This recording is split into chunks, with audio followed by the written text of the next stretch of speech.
दोस्तों, क्या आप जानते हैं कि भ्रष्टाचार का अंत तुरंत होने वाला है क्योंकि भारत लाया है डिजिटल रुपया। क्या आप जानते हैं डिजिटल रुपया क्या होता है? चलो मैं बताता हूँ। यह कैश यानी नगद का इलेक्ट्रॉनिक रूप है। जैसे आप कैश का लेन देन करते हैं वैसे ही आप डिजिटल करेंसी का लेन देन कर सकते हैं। डिजिटल करेंसी कुछ हद तक क्रिप्टो करेंसी यानी बिटकॉइन जैसे काम करती है। डिजिटल पैसे के माध्यम से आप अपने पैसे को आसानी से भेज सकते हैं, प्राप्त कर सकते हैं और खरीदारी कर सकते हैं। यह वीडियो आपको डिजिटल पैसे के बारे में समझाएगी। हम आपको बताएंगे कि आप कैसे डिजिटल रुपए का उपयोग कर सकते हैं और डिजिटल पैसे के साथ क्या सावधानियां रखनी चाहिए। भारतीय रिजर्व बैंक ने डिजिटल रुपए की पेशकश के लिए पहली पायलट परियोजना 1 दिसंबर 2022 को शुरू कर दी है। डिजिटल रुपया परियोजना एक सीमित उपयोगकर्ता समूह के बीच शुरू हुई है, जिसमें 4 बैंकों भारतीय state bank, ICICI bank, yes bank और IDFC फर्स्ट बैंक के साथ ग्राहक और व्यापारी इसका लेन देन कर सकेंगे। यह लेन देन P2P यानी पर्सन टू पर्सन और P2M यानी पर्सन टू मर्चेंट दोनों को ही किया जा सकेंगे।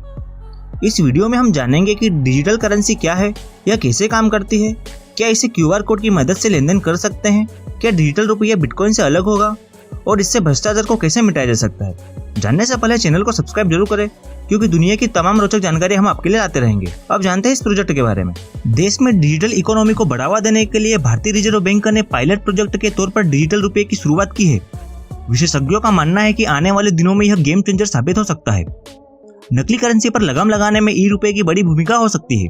सरकार का रुपए छापने पर खर्च भी घटेगा। क्या आप जानते हैं कि सरकार को रुपए छापने और उसके रखरखाव के लिए हर साल लगभग 6000 करोड़ रुपए खर्च करना पड़ते हैं। डिजिटल रुपये लागू होने पर सरकार को इस खर्चे में काफी कमी आएगी। डिजिटल रुपये से नकली करेंसी पर रोक लगाने में काफी मदद मिलेगी। आज देश में रुपये को एक जगह से दूसरी जगह ले जाने पर काफी पैसा खर्च करना पड़ता है। डिजिटल रुपये से इन समस्याओं का समाधान भी मिल सकेगा। डिजिटल रुपये के पहले पायलट प्रोजेक्ट में सरकारी और निजी क्षेत्र के 4 बैंक जैसे SBI, ICICI bank, yes bank और IDFC फर्स्ट बैंक शामिल होंगे। सेंट्रल बैंक डिजिटल करेंसी एक डिजिटल टोकन के रूप में जारी होगा और यह लीगल टेंडर होगा, यानी इसे कानूनी मुद्रा माना जाएगा। ई-रुपये को उसी मूल्य पर जारी किया जाएगा जिस पर वर्तमान में करेंसी नोट और सिक्के जारी होते हैं। RBI ने कहा कि 1 दिसंबर को बंद उपयोगकर्ता समूह में चुनिंदा जगहों पर डिजिटल रुपये का परीक्षण किया जाएगा। यह ई-रुपया भौतिक मुद्रा की तरह ही भरोसे, सुरक्षा और अंतिम समाधान जैसी खूबियों से लैस है। पायलट प्रोजेक्ट वास्तविक समय में डिजिटल रुपये के निर्माण, वितरण और उपयोग की पूरी प्रक्रिया की मजबूती का परीक्षण करेगा। इससे पहले 1 नवंबर से इसके थोक इस्तेमाल का पायलट परीक्षण शुरू हो चुका है। डिजिटल रुपये में करेंसी नोट वाले सभी फीचर होंगे। लोग डिजिटल रुपये को नकदी में बदल सकेंगे। खास बात यह है कि क्रिप्टो करेंसी जैसे इसके मूल्य में कोई उतार चढ़ाव नहीं आएगा। डिजिटल रुपये पर कोई ब्याज दर नहीं है। साथ ही से बैंक में जमा और नकदी रूप में परिवर्तित किया जा सकता है। भारतीय रिजर्व बैंक का कहना है कि यह केंद्रीय बैंक के द्वारा जारी एक वैध मुद्रा है। RBI की वेबसाइट के अनुसार यह कागजी मुद्रा के समान है और कागजी मुद्रा के साथ इसका विनिमय किया जा सकेगा, केवल इसका रूप अलग है। साधारण शब्दों में कहें तो डिजिटल करेंसी RBI द्वारा डिजिटल फॉर्म में जारी करेंसी नोट्स हैं। इलेक्ट्रॉनिक फॉर्म में मौजूद रुपए को कॉन्टैक्टलेस ट्रांजैक्शन किया जा सकेगा। भारत में डिजिटल करेंसी 2 तरह की होगी, रिटेल डिजिटल करेंसी और होलसेल डिजिटल करेंसी। अब जानते हैं यह डिजिटल रुपया कैसे काम करेगा। डिजिटल करेंसी ब्लॉकचेन जैसी तकनीक पर आधारित करेंसी होगी। जहां होलसेल डिजिटल करेंसी का इस्तेमाल वित्तीय संस्थाएं जैसे बैंक करती है, वहीं रिटेल करेंसी का उपयोग आम आदमी कर सकेगा। भारतीय करेंसी का डिजिटल स्वरूप ई-रुपये को फिलहाल 4 बैंकों के माध्यम से वितरित किया जाएगा। यह करेंसी इन बैंकों की ओर से उपलब्ध ऐप्स में सुरक्षित होगी।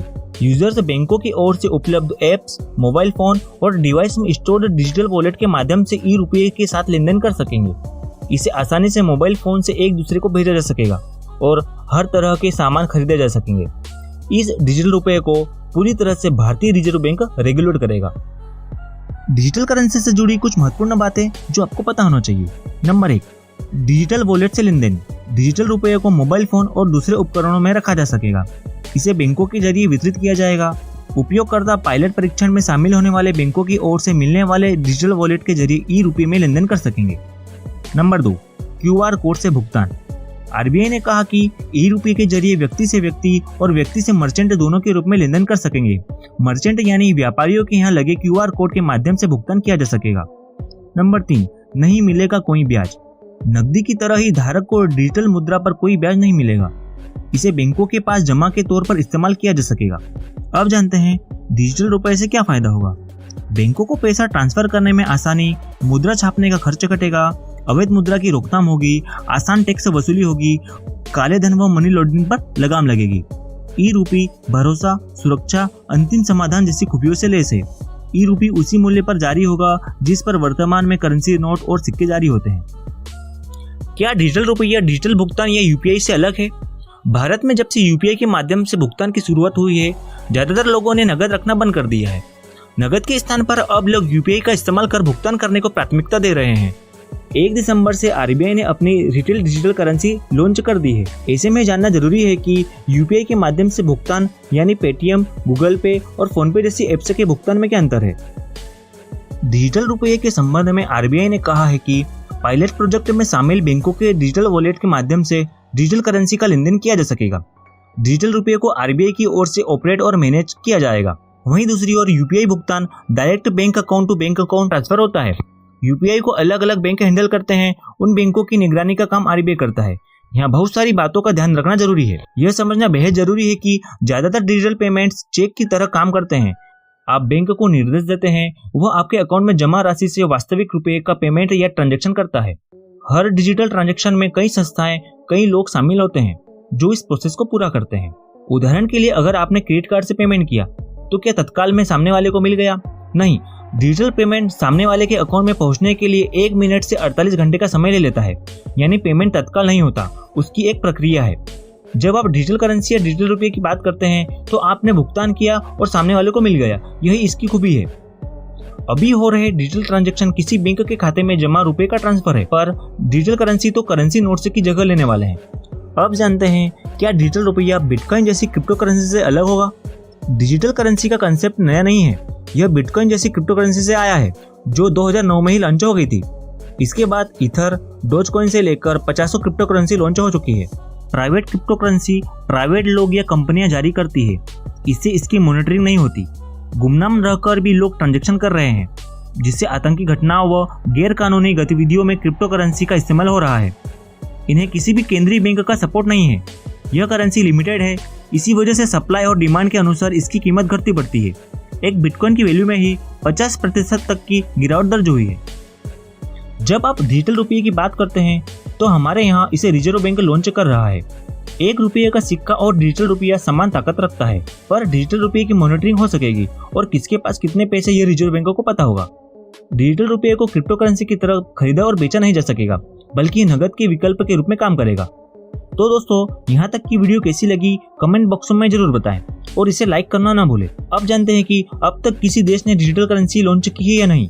जी हाँ, 6 साल की रिसर्च के बाद पीपुल्स बैंक ऑफ चाइना ने अप्रैल 2020 में 2 पायलट प्रोजेक्ट शुरू किए। जनवरी 2021 में बैंक ऑफ इंटरनेशनल सेटलमेंट ने बताया कि दुनिया भर के 86% केंद्रीय बैंक डिजिटल करेंसी पर काम कर रहे हैं। अब जानते हैं डिजिटल करेंसी के क्या फायदे हैं। पहला है एफिशिएंसी, यह कम खर्चीली है, ट्रांजैक्शन भी तेजी से हो सकते हैं। इसके मुकाबले करेंसी नोट्स का प्रिंटिंग खर्च, लेन देन की लागत भी अधिक है। दूसरा, फाइनेंशियल इंक्लूजन, डिजिटल करेंसी के लिए किसी भी व्यक्ति को बैंक खाते की जरूरत नहीं है, यह ऑफलाइन भी हो सकता है। तीसरा है भ्रष्टाचार पर रोक, डिजिटल करेंसी पर सरकार की नजर रहेगी, डिजिटल रुपए की ट्रैकिंग हो सकेगी जो कैश के साथ संभव नहीं है। चौथा है मॉनेटरी पॉलिसी, रिजर्व बैंक के हाथ में होगा कि डिजिटल रुपये कितना और कब जारी करना है। मार्केट में रुपये की अधिकता या कमी को मैनेज किया जा सकेगा। अब जानते हैं कि डिजिटल रुपये पर बाजार की क्या राय है। डिजिटल रुपया पारंपरिक मुद्रा का एक डिजिटल संस्करण है जिसका लोग रोजाना उपयोग करते हैं। इस तरीके से आप पैसे को डिजिटल फॉर्मेट में सुरक्षित रख सकते हैं। यह ब्लॉकचेन के तकनीक पर आधारित है जिसमें रुपये को एक क्रिप्टो करेंसी की तरह माना जाता है जो मुद्रा रख रखाव की लागत को कम करता है। इससे आपको सुरक्षा तो मिलेगी, साथ में सरकार को भविष्य में कम नोट बनाने की जरूरत पड़ेगी क्योंकि डिजिटल रुपये को नगद मुद्रा का ही रूप माना जाएगा। वहीं ई रुपया डिजिटल टोकन का एक नया रूप है। यह क्रिप्टो करेंसी से अलग है क्योंकि इससे पारंपरिक मुद्रा वाले मूल्य वर्ग में ही जारी किया जाता है और क्रिप्टो करेंसी का अपना मूल्य वर्ग है।